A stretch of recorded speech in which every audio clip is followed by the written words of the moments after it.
Hey, welcome to My People's Truth, where every Friday my podcast dives into the untold stories, unfiltered struggles, and the different experiences that Black people go through in today's society. I'm your host, Ayana Johnson, and we're here to confront the uncomfortable head-on. January 10th, 2024, there was a published article, a kid that got stabbed in Conway, Arkansas by white adults.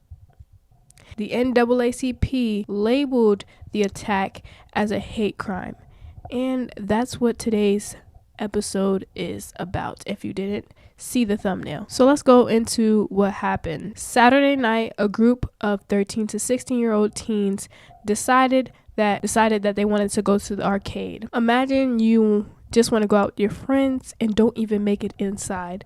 And that's what happened here. From the article, what the mom said was that her son had told her over the phone that he got stabbed in the face. So of course, what any mother would do, rush over there to go get your kid. So that's what she did. She rushed over there to go get her kid.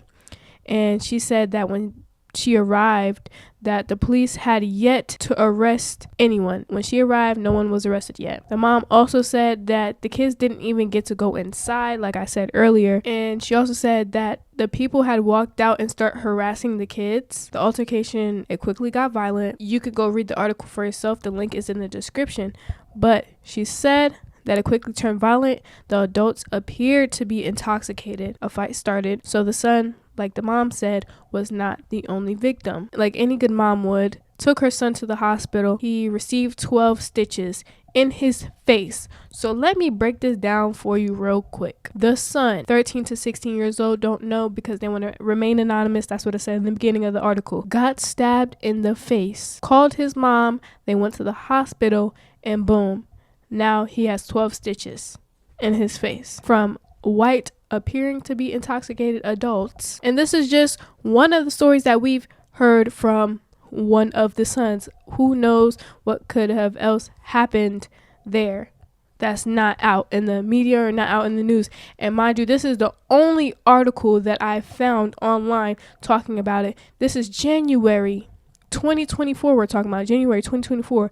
Hate crimes are still happening today. That's why I wanted to give you the most recent example. The media is not talking about it. There's only one article on it, and I bet you didn't know about it till just now. There also is an online video circling around the internet somewhere. So no, I'm not going to show it on here because if I would show it, I'm pretty sure I would get flagged or something for it. Video is very violent. You can clearly hear the white adults using racial slurs. Since we're talking about hate crimes in this episode, let's go into what the definition of a hate crime actually is. So it says the definition of hate crime. It says the Federal Bureau of Investigation defines hate crimes as motivated by bias against race, color, religion, national origin, sexual orientation, gender identity, or disability. Let me break this down for you. Criminal acts motivated by racial prejudice or bias against individuals who identify as Black or African American. These crimes are specifically targeted at individuals or groups based on their race with the intention of causing harm,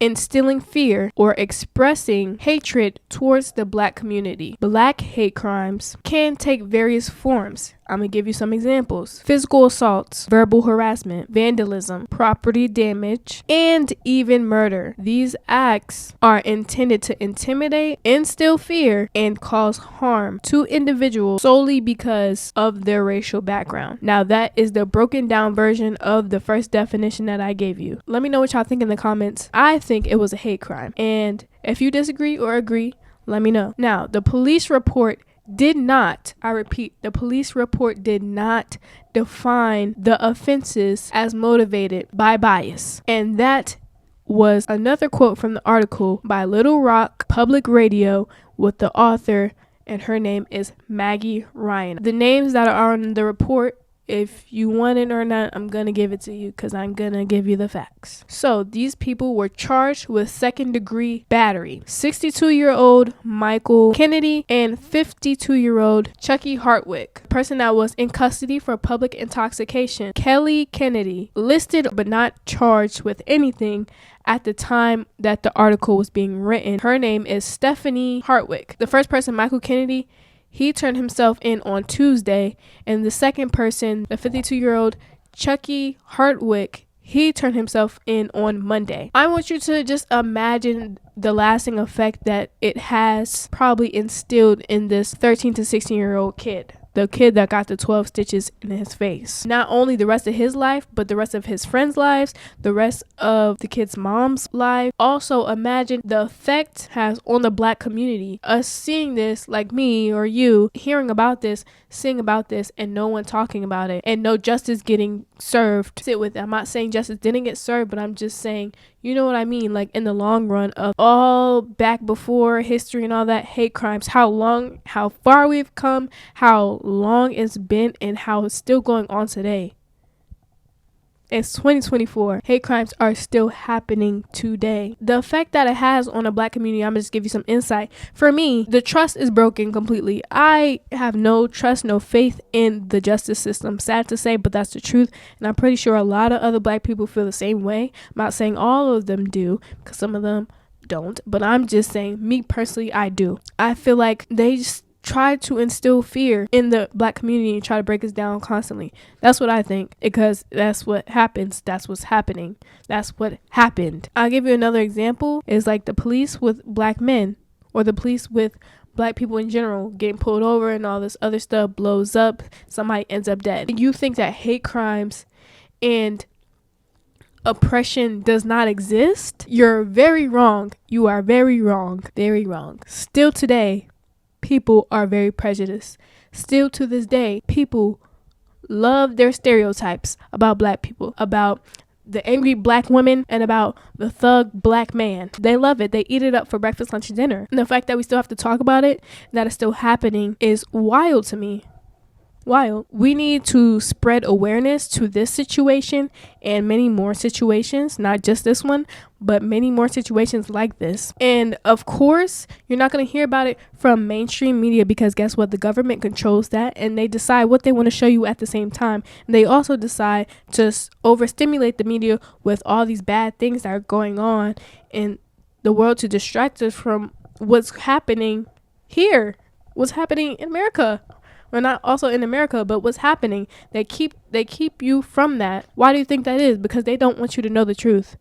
That is why. And I say the only way to combat that is through third-party sources like TikTok, like Twitter, like Instagram, like YouTube. That is the only place you're going to get your real information, because it's for the people, by the people, to the people. And it's not run by government agencies, not like that, but people post their content, not the government. People. The people do. In the long run, y'all need to get on y'all Zoom. The world is changing. There needs to be some type of justice for the Black community, for improvements for in general. I think that to get the older people out of government, they need to goodbye. And you need to put newer people that are more in tune, that are going to be the new leaders of the country, and they need to get into the office. They need to get into the government. They need to get into the Senate and all of that. They need to get into those positions, and the older people need to go, because they are out of their generation. This is the new generation. This is the new time, and we are more in tune with being more mentally stable, emotionally mature, and the old people still have their old ways. If you think I'm lying, look at the proof, look at the facts. That is the only way. I feel like that's the only way that we're going to improve as a country, as people. On the people side of it is you educate the people that are still prejudiced. Some of the younger group is still prejudiced today because of how their mom and their grandparents raised them to be. But I'm saying for those who are older still, and still in government and all that, still in power, if you have your kids, if they are disagreeing with what you say, The kids need to teach the parents. Sometimes the kids need to teach the parents. That's sad to say, but the kids that are not prejudiced and all that, y'all need to teach our parents that is not okay. Y'all need to raise your kids and tell them that it's not okay. And the people that are in the younger group, your friends need to tell you that it's not okay. Yeah, that's I ain't gonna ramble for too long. You know, I'm not gonna ramble for too long. I'm gonna get out your ears in your face. Yeah, I thought I could post on Spotify, but I need a whole bunch of other stuff to do that. So I'm just gonna post on YouTube for now. All right, like I said before, and I'll say it again. I'm your host, Ayana Johnson, on My People's Truth. Hope you enjoyed this episode, and I will see you next Friday.